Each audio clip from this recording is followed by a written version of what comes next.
Undang-Undang Nomor 6 Tahun 1914 dan Pasal 39. Dan pasal itu tidak sesuai dengan tuntutan masyarakat kepala desa di seluruh Indonesia.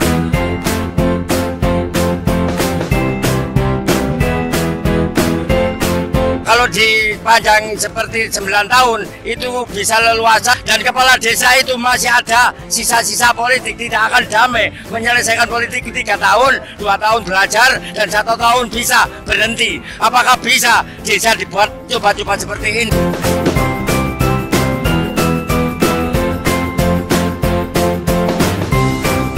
Pada hari ini juga baru dimasukkan usul inisiatif DPR terkait dengan rancangan undang-undang desa. Nanti ini juga akan menjadi satu undang-undang yang tentu saja saya berharap akan bermanfaat bagi sektor desa dan perangkat desa umumnya. Kembali dengan saya, Farja Dewi Maharani dalam program FMB 9 Bicara, Fakta Bicara dari tingkat pertama. Kali ini saya ditemani oleh Pak Sugito, Direktur Jenderal Pembangunan Desa dan Pedesaan Kementerian Desa PDTT RI. Terima kasih Pak Sugito atas waktunya untuk ngobrol-ngobrol sedikit nih Pak tentang hal yang sempat kemarin banyak dibincangkan orang, revisi Undang-Undang Desa.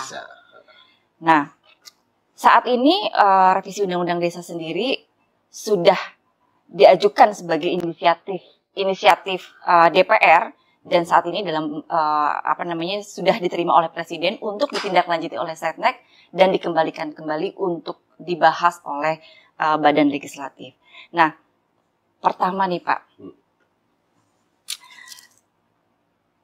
program dana desa sendiri itu sebenarnya sudah lama ya Pak ya? Disahkan pertama kali itu 2014. Undang-Undang Desa itu 2014. Dana desa pertama kali diluncurkan tahun 2015. Artinya kan sudah sekitar 8 tahun berjalan nih Pak ya. Sudah 8 tahun berjalan dan saat ini sedang diajukan revisi. Sudah diajukan revisi untuk beberapa item. Kalau tidak salah ada 19 poin ya Pak ya yang akan dilakukan perubahan. Nah, dari 8 tahun itu Pak, evaluasinya seperti apa sih Pak? Tidak hanya dari aspek penyerapan tapi dari aspek kemanfaatannya sejauh ini, apakah sudah sesuai dengan apa yang diinginkan pemerintah untuk kemajuan desa, Pak? Gini Mbak Dewi, terima kasih kesempatan saya untuk bisa ngobrol-ngobrol ini ya. Jadi yang pertama saya ingin sampaikan dulu, soal esensi dari Undang-Undang Desa itu bukan hanya soal dana desa sebenarnya. Tapi sebenarnya ada hal yang prinsip, yang krusial, kalau istilahnya menjadi titik balik pemahaman kita terhadap desa. Kalau dulu, desa itu seolah-olah sebagai objek pembangunan, menjalankan teori residu yang sisa-sisa tidak dilakukan oleh pemerintah, dilakukan oleh desa. Nah, Undang-Undang 6 tahun 2014 ini membalik di mana meletakkan desa itu jadi subjek pembangunan. Maka desa memiliki satu kewenangan, diantaranya adalah kewenangan yang disebut dengan rekognisi atau asal-usul dan kewenangan lokal skala desa. Di dalam upaya kewenangan ini, desa mendorong terkait dalam rangka untuk kemandirian desa. Dengan tujuan mulianya itu tentu desa yang sejahtera, demokratis, dan sebagainya. Nah, tadi dikaitkan kemudian memang konsekuensi dengan adanya undang desa tadi, kemudian desa mampu berdaya. Nah, pemerintah sebagai konsekuensi logisnya memberikanlah yang disebut dengan dana transfer atau dana desa tadi. Nah, memang dinamikanya sejak 2015 ya dana desa diberikan sampai ini. Kita tidak bisa pungkiri bahwa selain kita memang masih menghadapi beberapa persoalan, tetapi prestasi desa juga luar biasa. Contohnya saja, desa yang mandiri di tahun 2016 kita lakukan updating atau pengukuran, di mana di tahun dana desa di tahun pertama tadi, dari 174 desa, sekarang ini sudah 11.000 lebih desa yang mandiri. Artinya, ada banyak perubahan positif yang dilakukan oleh desa. Nah, seiring dengan berjalannya waktu, tentu memang belum ada yang sempurna. Soal tata kelola, soal kemudian dinamika masyarakat, soal kemudian hal-hal yang berkaitan dengan mungkin kondisi di desa. Kan kita ini punya 75.265 desa yang Sebab dari Sabang sampai Merauke tentu berbeda-beda. Jadi tadi konsepnya adalah bukan membangun desa ya Pak, tapi desa membangun, di mana desa sudah menjadi subjek dari pembangunan itu sendiri. Nah, sebenarnya itu pertemuan, Mbak. Kita istilahnya pertemuan. Konteks desa membangun itu adalah dalam konteks bagaimana untuk partisipasi masyarakat sebagai subjek tadi, dan membangun desa itu mempertemukan teknokrasi. Karena kita ini kan negara kesatuan Republik Indonesia. Desa bukan sebuah entitas yang berdiri sendiri dalam kerangka negara kesatuan. Maka harusnya mempertemukan aspek teknokrasi yang dari pemerintah daerah misalnya sampai pada pemerintah pusat dengan yang di desa, sehingga nanti ada ketemu. Tantangan terbesar Pak dalam proses pembangunan desa tadi, desa mendorong desa membangun itu, tantangan terbesar itu di mana Pak? Ada tadi soal pengawasan. Pertama soal tata kelola. Tata kelola. Tadi karena kondisi desa tadi saya katakan kan berbeda-beda. Ada yang bicara soal kemampuan mereka, masyarakat yang enabler, memiliki leadership yang transformatif. Tapi ada juga yang mungkin masih dilingkupi oleh kelompok misalnya antara superior inferior dengan desa-desa daerah tertentu. Itu tantangan pertama. Tantangan kedua soal SDM. Sumber daya manusia juga variatif. Nah, ini tentu ngomong soal kesadaran kolektif tentu juga diikuti oleh tingkat kemampuan dari SDM yang ada di desa itu sendiri. Ini soal. Nah, kaitannya dengan tadi soal tata kelola sama SDM, akhirnya berkaitan juga dengan transparansi. Akuntabilitas. Ya, akuntabilitas. Makanya kita juga mengembangkan dalam rangka untuk mendorong itu akuntabilitas sosial. Pak, kalau tadi Bapak sampaikan tantangan terbesar itu adalah tata kelola. Ya. Tata kelola itu kan sebenarnya memang menjadi ranahnya pemerintah untuk menciptakan sistem. Betul. Itu memang masih banyak nggak sih Pak yang perlu dibenahi dari tata kelola?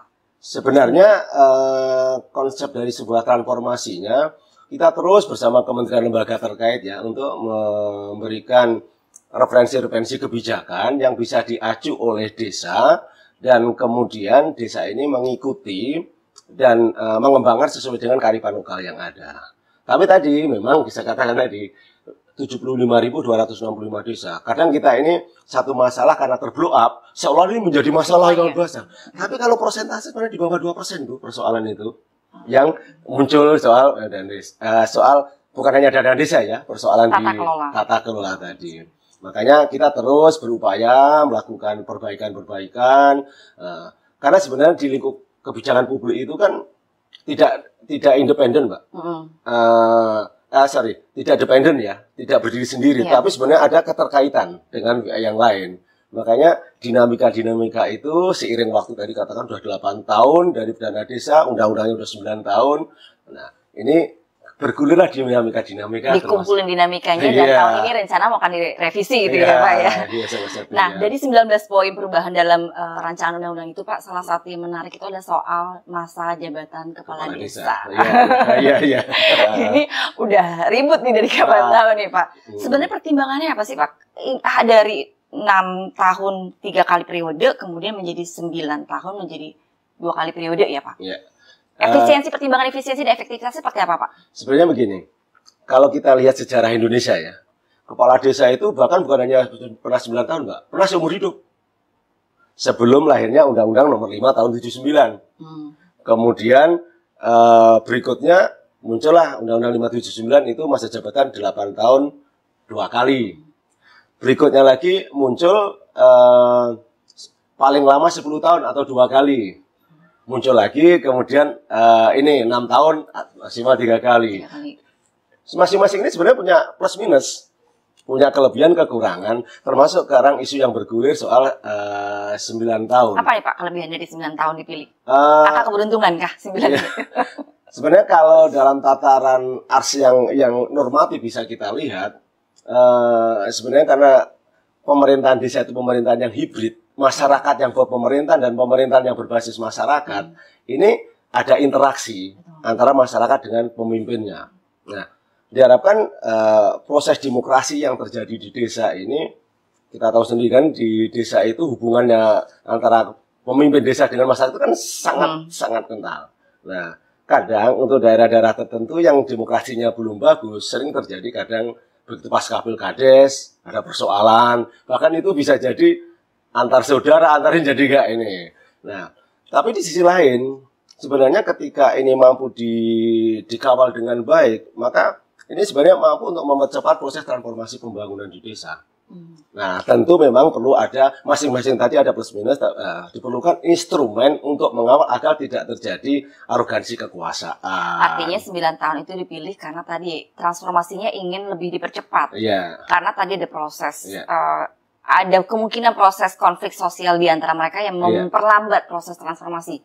Seperti itu berarti Pak? Iya, salah satunya. Nah, kemudian kan ketika kita bicara tadi dari sisi sudut pandang ingin mempercepat transformasi. Satu sisi, iya, dibanding harus mengalami konflik ya Pak dalam proses pemilihan, kan lebih baik kita fokus untuk bekerja.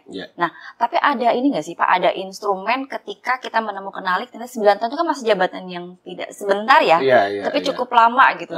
Dalam proses ternyata berjalan di tengah jalan kita sudah bisa melihat bahwa tidak efektif lah masa kepemimpinan Kadis. Ada instrumennya nggak sih Pak untuk akhirnya menonjolkan atau apa istilahnya gitu Pak? Sebenarnya semuanya ada. Mau 6 tahun pun sebenarnya juga ada. Tetapi tadi kalau atau 5 tahun tadi ada. Tapi kan tadi terlalu singkat untuk melakukan ini. Nah, instrumen-instrumen itu dikatakan misalnya melalui akuntabilitas terkait dengan instrumen kinerja kepala desa. Kemudian dari sisi pengawasan. Yang ketiga terkait dengan juga kan di desa itu ada lembaga yang disebut dengan Badan Permusyawaratan Desa. Di mana Badan Permusyawaratan Desa ini ada 3 hal paling tidak fungsinya. Yang pertama adalah menyerap aspirasi, yang kedua adalah menyusun regulasi, yang ketiga terkait dengan budgeting dalam rangka misalnya merumuskan kebijakan penganggaran. Mereka juga memiliki fungsi melakukan pengawasan terhadap kinerja pemerintah desa, dalam ini kepala desa. Nah, instrumen-instrumen ini juga bisa digunakan untuk menilai tadi dari sisi kinerja dari kepala desa. Ketika dia adalah ketua adat dari suatu desa adat, apakah nanti pemberlakuan undang-undang tersebut, katakanlah 9 tahun untuk 2 periode, itu akan tetap berlaku atau memang akan seperti apa nantinya Pak? Nah, gini dulu, sementara agar pemahaman yang kita komprehensif ya.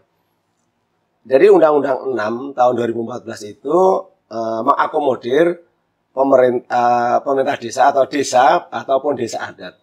Artinya yang kalau desa adat itu adalah bukan adat yang ada di desa loh ya. Kalau adat yang ada di desa itu namanya kelembagaan adat yang ada di desa. Tapi kalau desa adat adalah pemerintahannya digerakkan oleh adat. Mulai dari cara struktur pemerintahannya. Tentu tadi struktur pemerintahan kan bagaimana memilih kepala desanya, bagaimana asetnya, bagaimana pelayanan dan masyarakat. Nah, ketika di dalam desa yang ada tadi, maka aturan yang berlaku adalah aturan adat yang kemudian diformalkan. Diformalkan itu maksudnya itu di tingkat daerah misalnya di pemerintah daerah, di peraturan daerah bahwa desa ini adalah desa adat. Yang kemudian gerakannya tadi. Karena ini juga harus sampai mendapatkan kodifikasi dari Kementerian Dalam Negeri. Jadi yang berlaku adalah aturan adat, kemudian diformalkan dalam bentuk peraturan daerah ya Pak ya. Meskipun secara undang-undang itu berarti kalah ya Pak ya, perdanya dengan undang-undangnya. Bukan kalah, justru perdanya ini adalah menerjemahkan, makanya pengertiannya desa atau desa atau dengan sebutan lain. Nah, yang berwenang mengatur dan mengurus kepentingan masyarakat setempat. Nah, disinilah sebenarnya artinya boleh desa yang jelas. Contoh, memang sampai pada posisi tahun ini desa adat yang diakui secara kepemerintahan, kalau nggak salah baru tahun kemarin ada penetapan, salah satunya adalah di Sumatera Barat sama di Papua. Untuk memudahkan contoh ekstrim adalah di Bali. Bali itu kemudian sebenarnya secara kepemerintahan disebut dengan tetap desa dinas yang pada umumnya seperti ini. Kemudian mereka menyebutnya adalah desa dinas, di mana fungsi-fungsi penyelenggaraan pemerintahan itu digerakkan oleh tetap dinas. Tetapi kemudian mereka punya yang disebut dengan desa adat. Fungsinya dia hanya melayani pada fungsi-fungsi adat. Sehingga di sini katakan tadi, ini sebenarnya adat yang ada di desa. Makanya kalau menariknya di Bali itu, asetnya juga bisa lintas. Ini desa dinasnya, ternyata wilayah adatnya bisa ke desa sebelah. Sehingga ada pasar, itu kadang ada di dua desa dinas. Tapi di sana disepakati, ya, ditetapkan melalui peraturan daerah bahwa desa adat fungsinya adalah melayani tadi, termasuk pengelolaan asetnya, desa dinas menjalankan urusan pemerintahan pembangunan tadi. Penilaian kinerja kepala desa bisa dikaitkan juga nggak sih Pak dengan indeks pembangunan manusia di desa misalnya, atau menurunnya tingkat gap kesenjangan, itu juga termasuk menjadi target KPI dari masing-masing kadis untuk bicara soal efektivitas tadi Pak 9 tahun gitu Pak. Sebenarnya gini, di desa itu kan dalam konteks dia menjadi pemimpin di desa itu kan ada yang disebut dengan yang ingin dicapai. Ketika mereka awalnya kan visi misi ya, kemudian visi misi ini kan dikaitkan setelah dia terpilih masuk dalam kebijakan desa dengan rencana pembangunan jangka menengah desa. Nah, di sini kan sebenarnya ada target menengah, ada target tahunan sebenarnya. Tahunan itu melalui RPJMDes-nya atau yang kemudian disusun dari setiap tahun yang sampai. Nah, di sini sebenarnya rapot-rapot itu kan sebenarnya terlihat ya. Bagaimana dia bisa mencapai pada tahapan pertama, kedua. Iya. Contoh misalnya mau menuju desa ini kemudian sejahtera dari mendorong dari desa wisata misalnya. Nah, ini sebenarnya kan status yang ada. Tapi ini maksudnya bisa dibicarakan secara komprehensif. Makanya setiap akhiran itu ada laporan pertanggungjawaban. Setiap tahun itu. Setiap tahun laporan pertanggungjawaban itu yang akan menjadi salah satu alat kontrol pusat ke. Salah satunya juga melalui APIP. APIP ini sebagai tentu instrumen pengawasan dalam rangka untuk kinerja pengelolaan anggaran misalnya. Tadi bicara transparansi sama akuntabilitas ya Pak ya. Iya. Bicara soal pemanfaatan dana desa Pak, ini kan alokasi anggaran desa ditingkatkan kalau tidak salah menjadi 20% ya Pak ya. Untuk APBN 2023 mendapatkan sekitar 70 triliun kalau nggak salah ya Pak ya. Tahun ini 70 triliun, tahun kemarin 68 triliun. Artinya ada peningkatan nih Pak ya, ada peningkatan yang cukup signifikan. Kemudian kalau misalnya kita mau bicara melihat bagaimana proses pembangunan desa di negara-negara maju seperti Jepang maupun Korea Selatan, itu mereka menggunakan metode One Village, One Product. Nah, itu ketika ada penambahan budget ya Pak ya, penambahan budget, apakah juga sudah dipikirkan bahwa ini petanya seperti apa sih desanya dan akan didorong seperti apa? Kan membayangkannya adalah ketika memberikan sejumlah uang itu kan tidak hanya segelondong, kan gitu, kan? Tapi kan kita udah punya, ini peta sekian sehingga butuh budget sekian gitu. Itu gimana Pak? Jadi begini, pertama tentu dana desa tadi sebagai konsekuensi logis yang atas lahirnya Undang 6 tadi pengakuan terhadap desa, maka negara atau pemerintah memberikan pengakuan dengan salah satu dengan dana desa. Tapi sekali lagi, dana desa ini tidak hanya sekedar dikasihkan. Nah, tentu ada target-target tadi. Makanya Kementerian Desa mendapatkan mandat untuk menyusun prioritas penggunaan dana desa. Nah, Kementerian Desa ya Pak, bukan Kemendagri bukan ya? Bukan. Kemendagri bicara soal tata kelola pemerintahannya, kemudian Kementerian Desa terkait dengan pembangunan dan pemberdayaannya. Di mana dana desa sampai hari ini fokusnya di bidang pembangunan dan pemberdayaan. Nah, pembangunan di sini, contoh di tahun 2023, kita masih fokus pada 3 hal. Yang pertama adalah dalam rangka untuk pemulihan ekonomi. Kan kita tahu bersama pasca pandemi COVID kemarin itu kan ya, pandemi COVID itu cukup, saya pikir bukan hanya Indonesia, tetapi hampir seluruh dunia. Ya. Tapi Indonesia membuktikan bahwa desa lebih memiliki ketahanan terhadap kerentanan ekonomi, salah satunya disebabkan oleh adanya dana desa. Maka dalam pemulihan ekonomi itu bisa digunakan untuk pembangunan desa wisata, pembangunan pertanian, pengembangan badan usaha milik desa dan seterusnya. Kedua, fokusnya adalah terhadap program prioritas nasional. Kita bersama soal stunting ini juga masih sangat ini, ya kan? Termasuk kemiskinan, terutama kemiskinan ekstrim. Maka dana desa fokusnya kedua adalah untuk penanganan tadi program prioritas nasional. Yang ketiga, Indonesia itu menurut data indeks risiko bencana Indonesia, 53.000 lebih desanya itu berpotensi bencana. Itu tadi Bapak menyampaikan soal pilahan mana yang menjadi tugas pemerintah pusat, mana yang menjadi bagian dari kewajiban pemerintah daerah atau desa ya Pak ya. Nah, bagaimana? Pertama ada 2 pertanyaan nih Pak berkaitan itu. Pertama adalah bagaimana menginlainkan apa yang menjadi program besarnya pemerintah pusat itu inline dengan dana desa yang sudah diberikan, itu inline. Iya. Seperti tadi contohnya misalnya soal stunting gitu kan. Masih jadi PR besar pemerintah kita penurunan tingkat stunting. Okay. Sehingga kan butuh perannya. Nah, bagaimana mengilankan antara pusat, daerah sampai ke desa. Betul. Nah, nanti sebelum saya ngomong tadi kan disinggung soal one village one product, saya belum singgung ya. Kalau soal inline ini, contoh implementasi dari Perpres 72 tahun 2021 tentang penanganan stunting. Di mana di dalam penanganan stunting ini sudah ada pembagian peran. Salah satunya kan peran ada Kementerian Kesehatan, ada peran dari BKKBN, ada peran pemerintah daerah, ada peran Kemendes. Kemudian Kemendes bagaimana perannya terkait dengan ini agar tadi dikatakan bisa inline ya.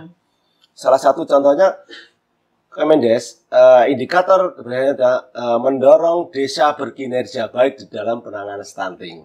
Indikatornya adalah anggaran desa difokuskan untuk penanganan stunting sesuai dengan kondisi yang ada di desa. Makanya kita melakukan advokasi, buat panduan kebijakan yang mendorong desa memiliki kinerja itu. Dan itu dilihat ketika mereka menyusun penganggaran. Ini untuk stunting, nah, dan sebagainya. Kita ditargetkan 90% pada tahun 2004 nanti desa berkinerja baik dalam rangka penanganan stunting. Di tahun 2022 kemarin sudah 60% lebih desa yang berkinerja baik. Jadi kita optimis untuk ini. Artinya tetap dikawal ya Pak ya? Dikawal. Uangnya turun tuh nggak sekedar turun tapi dikawal. Tadi berkaitan dengan yang poin pertama, saya katakan terkait dengan pemulihan ekonomi tadi. Nah, disitulah bisa menggunakan untuk desa wisata, untuk produk UMKM ataupun industri dan sebagainya. Banyak sekarang desa-desa yang memiliki one village one product. Bahkan ini sebagai informasi Mbak Dewi, kemarin kita di dalam ASEAN ini kita mendorong dan disepakati oleh para kepala negara KTT ASEAN kemarin KTT ASEAN bukan hanya kemarin di pertama di 42 yang di Labuan Bajo itu sepakati membangun yang disebut platform jejaring desa ASEAN. Apa itu Pak? Bisa diceritain? Kita membangun ini sebagai forum desa-desa antar anggota ASEAN dalam rangka untuk bertukar pengalaman, untuk saling berbagi, dan kemudian untuk sama-sama mendorong baik dengan internal di ASEAN maupun nanti ke eksternal cita-cita kita. Tahun 2023 ini tahun inisiasi dan alhamdulillah kemarin kita gelar di Jogja, kita lakukan di desa. Dari semua anggota negara ASEAN itu hadir juga membawa desanya dengan 3 tema utama. Desa wisata, one village one product, dan desa digital. One village produknya contohnya Kutai Kartanegara, salah satu desa sana sudah mengekspor lidi sawit ke India maupun ke negara lain. Ya, keren kan desa itu. Jadi benchmark itu nggak cuma di lokal ya Pak, di nasional ya, tapi kita coba tarik ke internasional. Desa naik kelas. Naik kelasnya kayak banyak tuh Pak langsung. Itu ada desa yang mungkin Mbak Dewi baru dengar kali ya. Ada desa Sekapo bagian dari anggota kita jaring ASEAN dari ini yang kita dorong sebagai desa wisata. Itu sudah penghasilannya itu kelihatan Mbak. Wow. Kesejahteraan bagi masyarakat desa, sudah mengkonsolidir. Nah, kepala desanya aja mobil dinas kita kalah Mbak. Alphard Mbak kepala desa. Karena kesejahteraannya udah bagus. Beda nasib Pak. Beda nasib, gitu, ya. Tadi bicara soal menginlinekan dari pusat ke daerah. Terus kedua, satu sisi dana desa itu kan dianggap sebagai tempat buat nombok ketika program Pemda, Pemkot tidak bisa masuk seolah-olah. Nah, itu bagaimana Pak menjaga supaya si dana desa bukan sebagai dana tombokan gitu Pak? Nah, ini yang menarik. Saya sangat senang pertanyaan ini. Kenapa? Karena saya selalu sering diundang oleh kementerian lembaga terkait termasuk Pemda tadi dengan alasan yang sederhana. Saya katakan sederhana sebenarnya sangat rumit. Kenapa sederhana? Anggaran kami terbatas. Di desa kan ada dana desa. Kami punya target program ini, program itu yang harus tercapai. Semuanya ngomong bagusnya desa. Maka saya minta untuk kerjasama dan dana desa itu digunakan untuk ini. Nah, kalau guyonannya kan enak lu gak enak di gue dong, ini kan gitu kan ya. Guyonannya candaannya kan gitu. Nah, sebenarnya ini kita sampaikan bahwa sekali lagi dana desa itu bukan satu-satunya sumber keuangan di desa. Nah, yang kedua, ada persoalan di desa itu bagaimana pendekatannya jangan pendekatan sektoral. Ayo kita pendekatan kewilayahan. Kenapa saya katakan pendekatan? Yang pertama tadi bukan satu-satu sumber. Di desa itu ada 7 sumber keuangan desa, Mbak. Ada yang disebut dengan pendapatan asli desa, ada yang disebut dengan kemudian bagi hasil pajak dan retribusi daerah, ada bantuan keuangan kabupaten, ada bantuan keuangan provinsi, bahkan ada bantuan uang pusat dari pusat, contohnya ADD, termasuk juga ada lain-lain pendapatan desa yang sah. Nah, ini harusnya terkonsolidir antara termasuk Kementerian Lembaga tadi. Yang kedua tadi saya katakan jangan pendekatannya sektoral. Ayo kita potret bareng, sama-sama kita dampingi desa. Apa yang menjadi kinerja masing-masing kita integrasikan. Apa yang menjadi persoalan desa? Contoh tadi kita ngomong stunting. Stunting itu kan tidak hanya bicara soal, kan ada dua ya pendekatannya, sensitif dan spesifik. Betul. Nah, itu kan tidak hanya tanggung jawab satu kementerian. Betul. Dan ini multidimensi. Bisa soal ngomong kemiskinan, bisa soal ngomong SDM, bisa ngomong soal aspek perilaku. Kenapa saya katakan perilaku? Ternyata bukan orang kaya pun bisa anaknya stunting.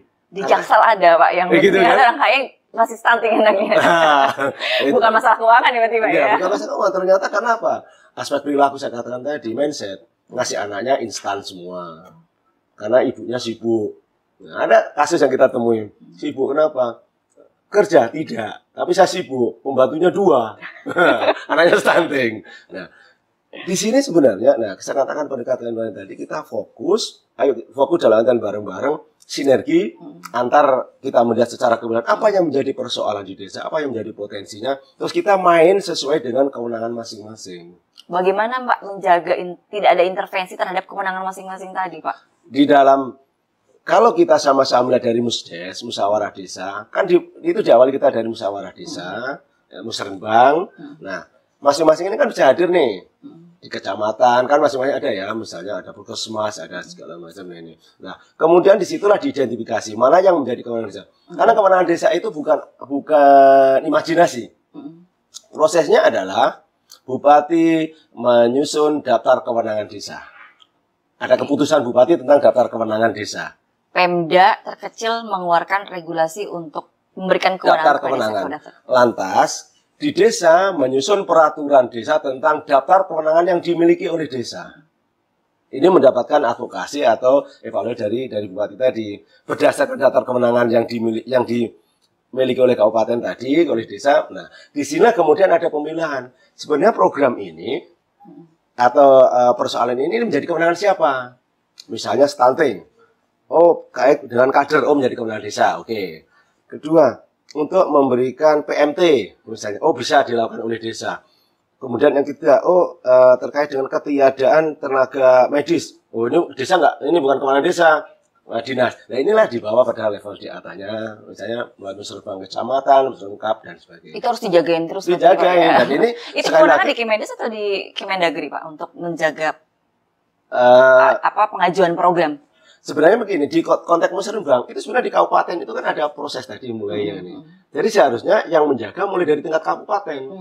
Kabupaten kenapa? Fungsi Bapeda, fungsi dinas PMD, bagaimana bisa mengintegrasikan ini? Mana pada level yang paling bawah, di tingkat desa dan seterusnya. Sehingga di tingkat pusat juga yang musrenbang nas itu menjadi bagian, itu bisa jadi berawal dari desa yang ternyata setelah diidentifikasi sampai pada berjenjang itu menjadi kewenangan ternyata pusat, misalnya contoh seperti itu.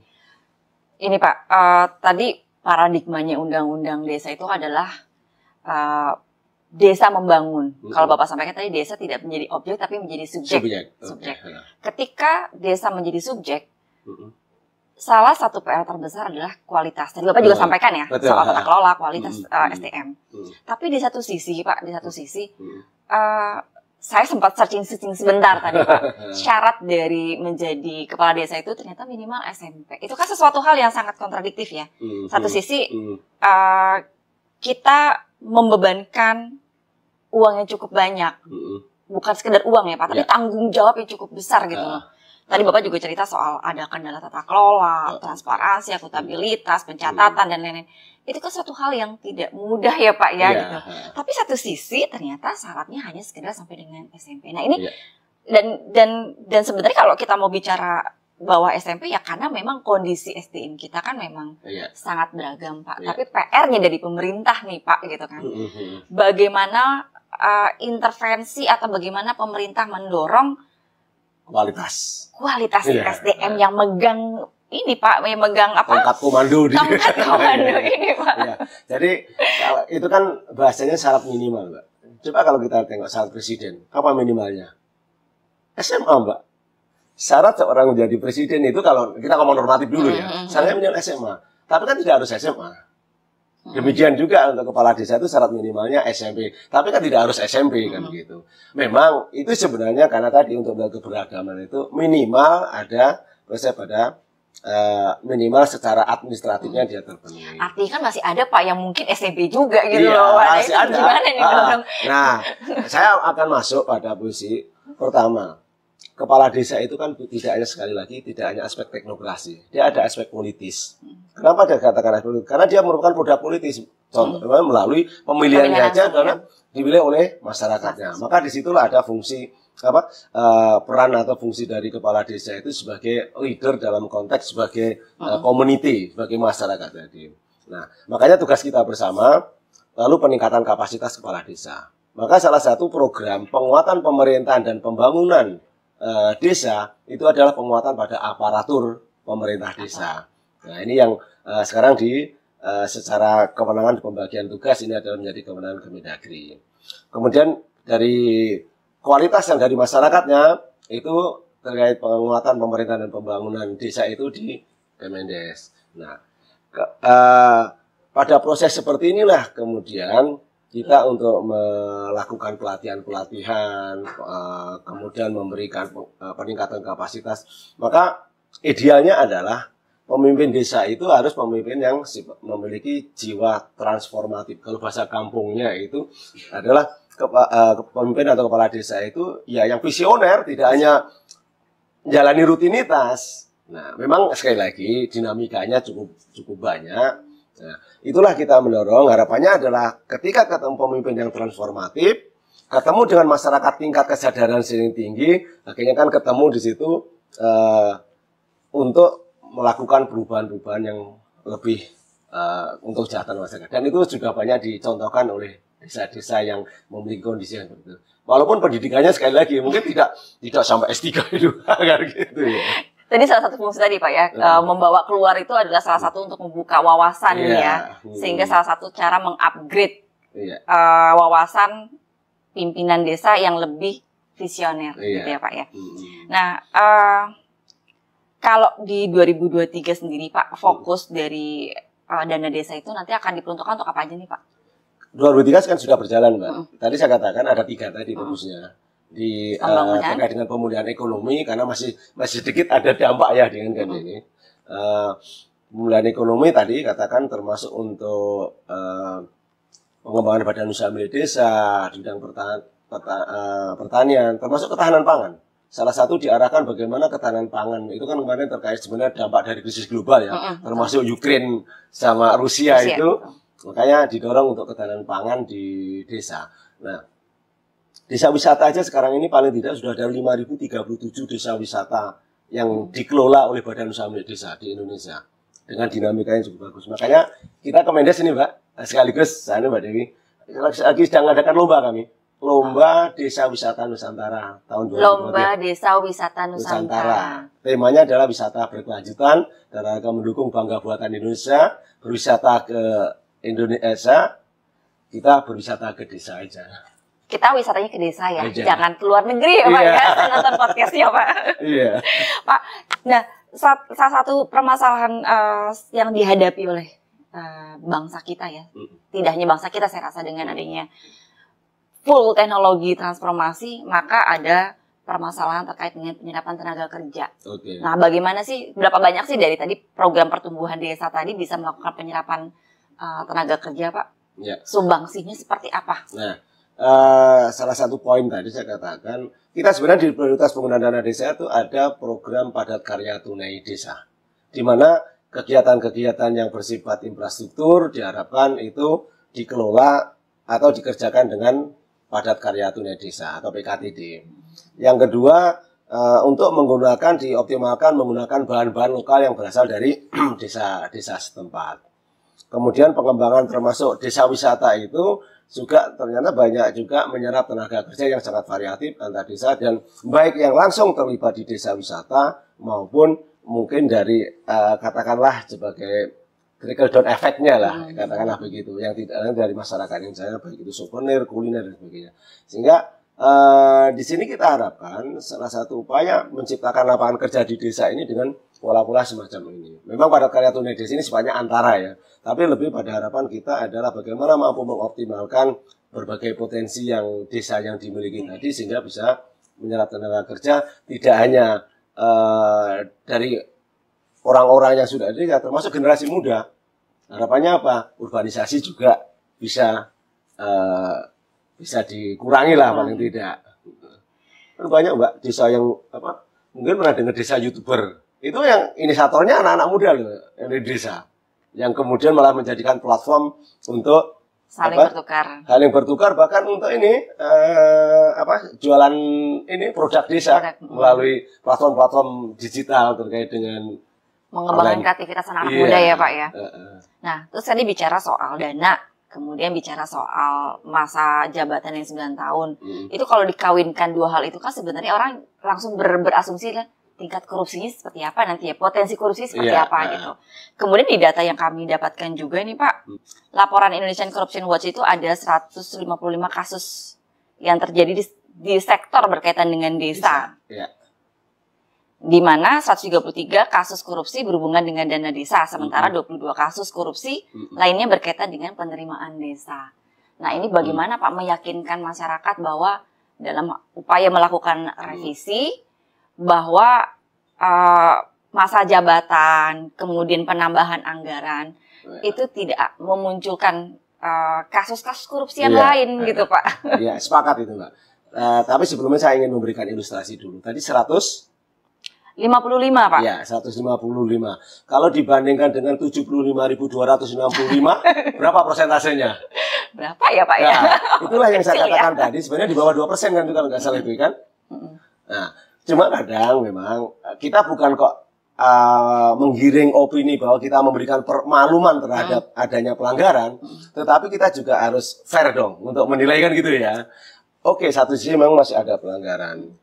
Nah, di satu sisi kita juga harus apresiasi pada desa-desa yang bagus. Nah, makanya salah satu upaya-upaya yang kita lakukan mungkin kerjasama dengan KPK untuk desa anti korupsi. Nah, desa anti korupsi ini salah satu platform yang diusung oleh KPK bekerjasama juga dengan Kemendes untuk sebagai salah satu cara kita untuk mensosialisasikan, bukan hanya mensosialisasikan, karena ini sebenarnya untuk bisa menjadi sebuah habit, menjadi budaya di desa terhadap kondisi pelanggaran terhadap korupsi. Kedua, dengan keterbukaan publik. Jadi keterbukaan publik, kalau Pak Menteri saya sering menyampaikan, sebenarnya paling transparan itu adalah di desa. Kenapa saya katakan paling transparan di desa? Desa begitu nyusun APBD, itu loh dipampangkan di kantor desa. Papan ini Pak ya. Papan ini penerimaannya berapa, digunakan untuk apa. Terus masyarakat juga bisa ngecek, bisa melihat. Coba kalau di atasnya Supra desa, di kabupaten. Mana ada yang kita tahu dalam konteks, ya sudah jadi APBD. Nah, ini sebagai salah satu upaya-upaya yang kita lakukan untuk membuat transparansi tadi, sekaligus sebagai kontrol sosial. Maka masyarakat juga bisa fungsi sebagai, tadi saya katakan, untuk memberikan kontrol, baik melalui forum, misalnya melalui menyampaikan kepada BPD, ataupun juga kepada pemerintahannya atau kepada APIP, yang sebenarnya kalau saya pribadi, Mbak Dewi, aparat penegak hukum itu iya, itu adalah pintu yang salah satu garda yang menjaga soal kondisi yang sebenarnya. Tapi saya berharap itu tidak menjadi pintu utama, tapi saya harap itu menjadi pintu terakhir. Ketika memang upaya-upaya edukasi, advokasi, pembinaan sudah tidak bisa dilakukan, ya sana. Karena memang ini yang tujuan kita kan nggak bangga-bangga betul, nggak bangga-bangga amat kalau warga kita itu masuk penjara, gitu. Berarti kita ikut salah dong di sini ya. Maka yang kita lakukan adalah bagaimana mencegah itu dengan melakukan pembinaan-pembinaan sehingga itu tidak terjadi. Ini itu. Jadi untuk mencegah itu pertama adalah melakukan pembinaan ya Pak, sosialisasi kepada masyarakat, dan yang terpenting adalah mendorong masyarakat sebagai pihak yang langsung memonitor dari penggunaan dana desa tadi ya Pak ya, membangun kesadaran masyarakat untuk selalu memantau, melaporkan seperti itu ya Pak ya. Makanya tadi saya tambahkan dikit Mbak. Yang kami dorong yang disebut dengan akuntabilitas sosial itu tidak hanya semata-mata pertanggungjawaban administratif, misalnya di SPJ kan, terus administrasinya benar selesai, tidak. Akuntabilitas sosial itu yang ini dorong adalah menggambarkan benar-benar bahwa program pembangunan itu didasarkan pada kebutuhan masyarakat desa yang kemudian disepakati bersama. Sehingga ini bukan hanya daftar keinginan, kan bisa jadi, kan ada pertanyaan kadang, WTP kok masih ada korupsi? Nah, contohkan itu kan administratif kan. Nah, kita coba dalam konteks di sini program tadi akuntabilitas sosial itu ya benar-benar programnya menggambarkan kebutuhan masyarakat, administrasinya betul, dan ini kemudian akan berdampak pada kesejahteraan masyarakat. Terakhir Pak, Badan Legislatif juga telah menyepakati soal uang purna tugas bagi kepala desa Pak. Selain tadi ya mereka mendapatkan hak untuk jaminan kesehatan ya Pak, kalau nggak salah ya Pak ya. Ini apa nih Pak? Sebagai apresiasi ke mereka kah atau sebentuk apa nih Pak sebenarnya Pak? Kalau menurut saya itu sangat relevan dan menurut saya sangat sepakat. Kenapa? Itu bentuk sebagai yang betul tadi sebagai bagian dari apresiasi kita kepada jasa mereka kepada atas pengabdiannya mereka. Tapi jauh lebih dari itu menurut saya adalah ini kan dalam konteks organisasi ya, sehingga memberikan penghargaan atau reward kepada mereka yang telah berjasa. Menurut saya itu PNS saja ada pensiun, di perusahaan ada pesangon. Tapi mereka bukan PNS Pak. Ya, mereka bukan PNS, tapi ini kan bekerja pada konteks makanya untuk perangkat desa mereka ada atusan atau norma-norma ini. Kalau kita saat ini ngomong bukan PNS, tapi begitu ada kerjaan, soal ini kan kerjanya perangkat desa, malah mereka 24 jam, Mbak. Ya, saya pikir ini sesuatu yang sangat wajar dalam konteks kita bicara organisasi, bagaimana orang pelaku di organisasi itu mendapatkan, selain dia dapat kewajiban, dia juga harus mendapatkan hak-hak kesejahteraannya. Sehingga mereka, saya ini pelaku orang lapangan, Mbak. Sekarang saya pernah lurah, pernah camat, sehingga saya melihat bagaimana dinamika desa itu sangat luar biasa dengan kondisi yang berbeda. Jadi itu menurut saya salah satu bentuk apresiasi kita terhadap pengabdian mereka. Baik Pak, terima kasih atas bincang-bincangnya hari ini. Jadi revisi Undang-Undang Desa tentu telah melalui berbagai kajian ya Pak. Ya. Apalagi Bapak telah pengalaman cukup lama di bawah ya Pak ya. Tahu di lapangan seperti apa. Sehingga apa yang diusulkan oleh inisiasi DPR itu sudah harapannya sudah melalui kajian yang tentunya juga mempertimbangkan dari aspek efektivitas dan efisiensi dalam hal pembangunan desa. Demikian bincang kita hari ini, sampai jumpa di program FMB 9 Bicara dengan tema-tema lainnya. Terima kasih Pak atas waktunya. Terima kasih Mbak Dewi, mudah-mudahan ini juga gayung bersambut terhadap dinamika masyarakat. Insya Allah. Yang kita tujuannya bukan untuk subjektif, tapi untuk objektivitas kesejahteraan bagi masyarakat desa. Kita dukung supaya desa kita bisa lebih mandiri ya Pak ya, lebih maju. Jadi, kalau tagline kami, percaya desa karena desa bisa. Percaya desa karena desa bisa. Bisa. Terima kasih.